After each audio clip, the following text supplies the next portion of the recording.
তথাকথিত স্বৈরাচার আওয়ামী লীগ এই দেশে ঐক্যবদ্ধ হচ্ছে। যারা চুর ডাকাতি করে দেশ থেকে এই দেশে পলাতক হয়ে আসছে তারা এই দেশে এসে সমবেত হচ্ছে এবং ইউনূস সাহেবকে তারা প্রতিহত করতে চায়। আমরা আওয়ামী লীগকে ওয়েলকাম করছি, আলতাবালিতে আসেন, আমাদেরকে প্রতিহত করেন, আমাদেরকে রুখে দেন। আর দেশের উদ্দেশ্যে আমরা বলতে চাই, ইউনূস সাহেবকে একটা ফেয়ার ইলেকশন আয়োজন করার জন্য প্রয়োজনে যদি 100 বছর আমাদেরকে অপেক্ষা করতে হয়, আমরা 100 বছর অপেক্ষা করতে রাজি আছি। প্রধান উপদেষ্টা ডক্টর মোহাম্মদ ইউনূসকে স্বাগত জানাতে পূর্ব লন্ডনের আলতাবালি পার্কে গতকাল মঙ্গলবার স্থানীয় সময় বিকেলে রীতিমতো মানুষের ঢল নেমেছিল।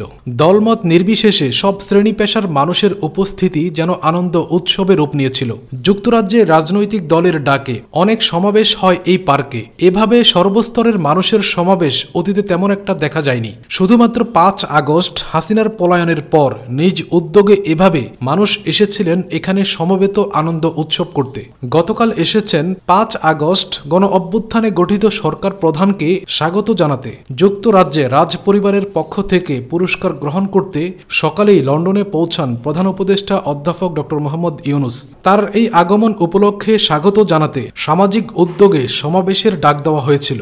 Reform Bangladesh stand with Yunus ব্যানারে শাসন ব্যবস্থায় সংস্কারে ডক্টর মোহাম্মদ ইউনূস সরকারের উদ্যোগকে সমর্থন জানাতেই মানুষের এই উপস্থিতি। অভূতপূর্ব এই সমাবেশে গ্রেটার সিলেট অ্যাসোসিয়েশনের সভাপতি ব্যারিস্টার আতাউর রহমান, প্রবীণ কমিউনিটি ব্যক্তিত্ব সিরাজ হক যৌথভাবে সভাপতিত্ব করেন। উদ্যোক্তা আয়োজকদের মধ্যে ছিলেন বাংলাদেশি কমিউনিটির বিভিন্ন পেশার নেতৃবৃন্দ এবং বেশ কয়েকটি মানবাধিকার সংগঠন। পূর্ব লন্ডনের শহীদ আলতাবালি পার্ক ছিল সমাবেশের নির্ধারিত ভেন্যু।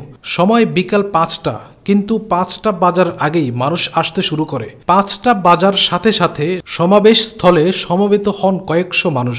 ধীরে ধীরে উপস্থিতির সংখ্যা বাড়তেই থাকে। এক পর্যায়ে সমাবেশ স্থল লোকে লোকারণ্য হয়ে ওঠে। নিজ উদ্যোগে নানা ব্যানার ফেস্টুন নিয়ে আসেন আগতরা। বিভিন্ন সামাজিক ও মানবাধিকার সংগঠন নিজ নিজ ব্যানার নিয়ে সমাবেশে এসে যোগ দেয়। থেমে থেমে স্লোগানে মুখরিত হয়ে ওঠে গোটা আলতাবালি পার্ক। স্লোগান দিল্লি না ঢাকা, সমবেত কণ্ঠে আওয়াজ উঠে ঢাকা ঢাকা, নির্বাচন না সংস্কার, সমবেত কণ্ঠে আওয়াজ উঠে সংস্কার সংস্কার। সমাবেশে বিভিন্ন শ্রেণী পেশার মানুষ বক্তব্য রাখেন। সবারই একটি দাবি গুরুত্ব পায়, শাসন ব্যবস্থার সংস্কার ও শেখ হাসিনা সহ তার দোসর খুনিদের বিচার নিষ্পত্তি ছাড়া যেন নির্বাচন না হয়। উল্লেখ্য, ডক্টর মোহাম্মদ ইউনূসের এই আগমনকে কেন্দ্র করে নিষিদ্ধ ঘোষিত আওয়ামী লীগের যুক্তরাজ্য শাখার উদ্যোগে বিক্ষোভ ও কালো পতাকা প্রদর্শনের কর্মসূচি নেওয়া হয়েছিল। এই কর্মসূচির বিপরীতে সেন্ট্রাল লন্ডনের রোচেস্টার হোটেলের সামনে সকালে সমবেত হয়েছিল আওয়ামী লীগ। তাদের সমবেত হওয়ার খবর পেয়ে তাৎক্ষণিকভাবেই ডক্টর মোহাম্মদ ইউনূসকে স্বাগত জানাতে অনেক মানুষ সেখানে উপস্থিত হন। তবে আলতাবালি পার্কের এই সমাবেশটি ছিল পূর্ব নির্ধারিত।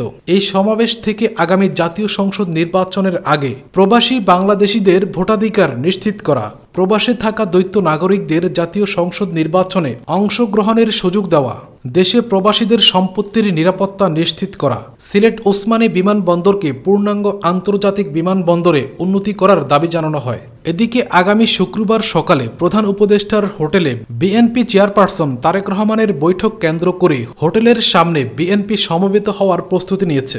গতকাল সকালে আলতাবালি পার্কে বিএনপি ছিল অনুপস্থিত। দলটির যুক্তরাজ্য শাখা পৃথকভাবে শুক্রবার সকালে হোটেলের সামনে অবস্থান নেবে। তবে বিএনপির সদস্যদের কোনো ধরনের ব্যানার, প্ল্যাকার্ড না নেওয়ার জন্য নির্দেশনা দেওয়া হয়েছে।